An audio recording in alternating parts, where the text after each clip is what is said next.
عبأت لها أطقم طبية وتمريضية. في المتابعة أميمة الليبك والمحجوب كزيز.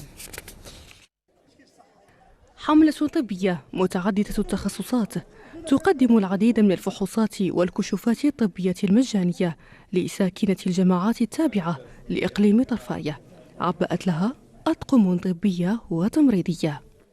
فرحانين بهاد الأطباء وفرحانين بهاد الجمعية ورانا لاحقين عليهم الحمد لله. والله يدوزوا على القرجوطة، يدوزوا على العينين، يدوزوا على الودنين، الحمد لله بخير وعلى خير. احنا جينا هنايا لهذا الطيب هنايا باش نستافدوا، ودوزنا على عينينا وعلى الحلق، وكنشكروهم بزاف، وكنشكروا هاد الناس اللي جاوا وسهروا عليها وعلى كل شيء، وكنبغيوها تعاود، وحنايا فرحانين. الحملة نفعتنا، الله إلا حملة زينة، ونتمنى على الله التم تنعل، لأن الناس ياسر منها ما في استطاعته يترحل من بلد لبلد، ولا في استطاعته باش يزوج بليدة ثانية. هذه الحملة الحمد لله رب العالمين، جزاهم الله عنا خير.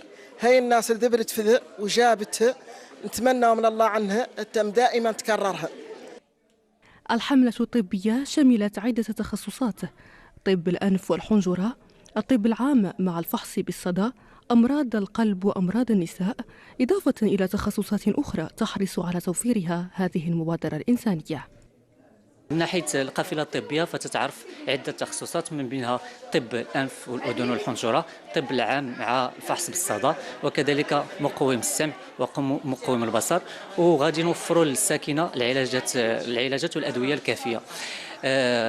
كمرحلة ثانية غادي نقوموا بالتنقل بالقافلة الطبية على مستوى المجال القروي، على مستوى جماعة الدورة وكذلك جماعة أخفنير. اليوم عندنا يومين هنا في طرفاية، اليوم السبت والأحد إن شاء الله في طرفاية، والاثنين إن شاء الله بجماعة أخفنير، والثلاثاء إن شاء الله بجماعة الدورة. كيف شفتوا على أن الحمد لله كان الإقبال كثيف وكثيف جدا، وبالتالي هذا هو باش جعلنا يعني نمدوا يعني تاريخ العملية إلى يومين، السبت والأحد بمدينة طرفاية. القافلة الطبية تجسد روح التعاون والتضامن، وتهدف من خلال هذا العمل الإنساني إلى تقريب الخدمات الصحية من الساكنة المحلية، بالخصوص ساكنة العالم القروي.